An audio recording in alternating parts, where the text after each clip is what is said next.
আপনার মেয়ে যে বাড়িতে বিয়ে দিচ্ছেন অবশ্যই মেয়ের মা গিয়ে যেন সেই বাড়ি গিয়ে ভালো মতো দেখে আসে যে আপনার মেয়ের জন্য একটা পার্সোনাল বেডরুম এবং একটা পার্সোনাল ওয়াশরুম মজুদ আছে। এই বিষয়টা খুবই সামান্য মনে হতে পারে অনেকের কাছে, কিন্তু এটা অনেক বড় বিষয় মেয়েদের কাছে। আমার চাচাতো বোনের 1 বছর হলো বিয়ে হয়েছে, তো সেই বাড়িতে আজকে বেড়াতে যাচ্ছি। কিন্তু সেখানে গিয়ে যেটা দেখলাম সেটা দেখার জন্য একদমই আমরা কেউ প্রস্তুত ছিলাম না। নর্মালি এটা হওয়া একদমই উচিত না। আমার বোনের শ্বশুর বাড়িতে 2টা বেডরুম, একটা ড্রয়িং রুম। একটা রুমে আমার বোনের শ্বশুর শাশুড়ি থাকে, একটা রুমে তার দেবর থাকে, আর ড্রয়িং রুমে আমার আপু দুলাভাই থাকে। 2টা বাথরুম আছে, একটা হচ্ছে আমার বোনের শ্বশুর শাশুড়ির ঘরে, আর একটা হচ্ছে কমন বাথরুম, যেটাতে সবাই ব্যবহার করে। আমার বোনের যেহেতু ব্যক্তিগত কোনো ঘর নেই, তো ড্রয়িং রুমে তার ব্যক্তিগত ঘর বানিয়ে নিয়েছে। সেখানে বাইরের মানুষ এসেও বসে, মানে বাইরের মানুষ যখন আসে সেখানেই বসে। আবার তাদের মানে ব্যক্তিগত জীবন বলে কিছুই নেই। একটা মেয়ে মানুষ তার আলাদা ব্যক্তিগত অনেক কিছু বিষয় ব্যাপার স্যাপার থাকে। তারপরে হচ্ছে স্বামী স্ত্রীর একটা আলাদা সম্পর্ক থাকে, আলাদা ব্যাপার স্যাপার থাকে।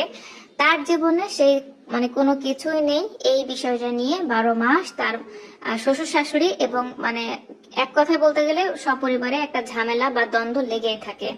আর দুলাভাই যেহেতু বড় সন্তান, বড় সন্তানরা একটু অন্যরকম থাকে, একটু বেশি দায়িত্বশীল থাকে। আমার দুলাভাই খুবই ভালো মানুষ, তবে সমস্যা একটাই, পরিবারের সবার আবদার পূরণ করলেও আমার আপুকে সেইভাবে গুরুত্ব দেয় না। এটাই হচ্ছে মূল সমস্যা। বিষয়টা হচ্ছে আমার আপুর দেবর যেহেতু বিয়ে হয়নি এখনো, সে স্টুডেন্ট মানুষ, তাকে ড্রয়িং রুমে দেওয়া উচিত ছিল এবং ওই রুমে আমার আপু দুলাভাইকে দেওয়া উচিত ছিল। আমার বাবা মায়ের একটা মাত্র সন্তান আমি। আমারও পড়াশোনা শেষ হয়েছে এবং বিয়ের জন্য যথারীতি পাত্র দেখা হচ্ছে। একদিন পরিবার সহ একটা ছেলে আমাকে দেখতে আসে। সব মিলিয়ে মোটামুটি মনে হলো যে সব দিক থেকেই ঠিক আছে। ছেলেটাও দেখতে শুনতে ভালো, বেশ নম্রভদ্র। আমাকে দেখে যাওয়ার পরে ওনারা বেশ আগ্রহী। ভালো পরিবার, ভালো চাকরি করে ছেলে। তো তারপরেও আমার মা এবং বাবা বলেছিল যে আমি আগে বাড়ির পরিবার বা অবস্থা সবকিছু দেখব, তারপরে আমার মেয়ের বিয়ে ফাইনাল করব। আমার বাবা মা গিয়েছিল ছেলের বাড়ি দেখতে। সেখানে গিয়ে যেটা দেখলো, 2টা বেডরুম, 2টা বাথরুম, আর একটা ড্রয়িং রুম।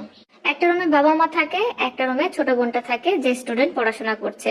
আর যিনি পাত্র, উনি যেহেতু বাইরে জব করে, মাঝে মধ্যে বাড়িতে আসা যাওয়া করে, এজন্য তার কোনো ঘর নেই। উনি যখন আসেন তখন হচ্ছে ড্রয়িং রুমে শয়।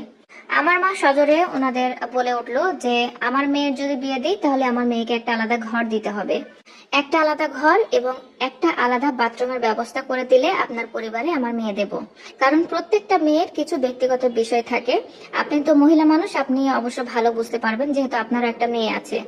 সব শুনে পাত্রের মা বলল যে সমস্যা নেই, আমার মেয়েকে আমার সাথে রাখবো, আমি আমার মেয়ে একসাথে শোবো, আমার হাজবেন্ডকে হচ্ছে ড্রয়িং রুমে দেব, আর আমার মেয়ের বর্তমান যে ঘরটা সেটা আপনার মেয়ে এবং আমার ছেলের জন্য ছেড়ে দেব।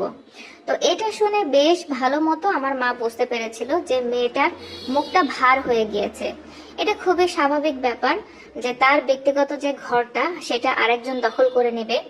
ভবিষ্যতে যেটা হবে, নতুন ভাবে গিয়েই তার ঘরটা দখল করে নেবে এবং বিয়ের পর থেকে ভাবি ননদের মধ্যে একটা আলাদা দ্বন্দ্ব সৃষ্টি হবে। তাছাড়া মেয়েটাও স্পষ্ট করে ওর মাকে বলে দিয়েছিল যে আমি কিন্তু আমার ঘর ছাড়বো না। কথাটাকে নেগেটিভ ধরার কোনো কারণ নাই এখানে, কথাটা খুবই স্বাভাবিক ভাবে মেয়েটা বলেছিল।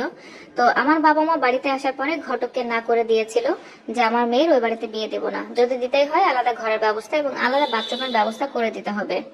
আর ওই মেয়েটাকে বের করে যে আমার মেয়েটাকে ওই ঘরে ঢোকাবো, ওইটাও আমি পারবো না। কারণ সেও একটা মেয়ে, তারও একটা ব্যক্তিগত জীবন আছে। একটা ইয়াং মেয়ে, তার অনেক রকম ব্যাপার স্যাপার থাকে। তো শেষ পর্যন্ত কি হলো, আমার বিয়েটা ভেঙে গেল। এবং আমার এই বিয়েটা ভাঙা নিয়ে আমি একটুও চিন্তিত ছিলাম না। দেখে শুনে বিয়ে হবে, আমার বাবা মা অবশ্যই আরো ভালো জায়গা দেখে আমার বিয়ে দেবে। অঢেল টাকা পয়সাওয়ালা বাড়ি না হোক, অন্তত আমাকে ছোট একটা ঘর এবং ছোট একটা বাথরুমের ব্যবস্থা করে দিলেই হবে। এই বিষয়টা অনেকের কাছে হয়তো খুবই সামান্য এবং নগণ্য ব্যাপার হতে পারে, কিন্তু এটা অনেক বড় বিষয় যে কোনো মেয়ে মানুষের জন্য। এবং সব পরিবারের মানুষদের এই বিষয়গুলো বোঝা উচিত। ছেলের বউ হোক, মানে বাড়ির বউ হোক, অথবা বাড়ির মেয়ে হোক, তাদের সবারই একটা আলাদা ব্যক্তিগত জীবন থাকে বা ব্যক্তিগত কিছু বিষয় থাকে। এজন্য ব্যক্তিগত একটা ঘরের এবং বাথরুমের ব্যবস্থা করে দেওয়া উচিত। এই বিষয়টা সম্পর্কে আপনার মন্তব্য অবশ্যই কমেন্ট বক্সে জানাবেন। এই মুহূর্তে যারা ভিডিওটা দেখছেন অবশ্যই আমার পেজটা ফলো দিয়ে দিবেন, লাইক কমেন্ট অবশ্যই একটা শেয়ার দিয়ে দিবেন। আল্লাহ হাফিজ।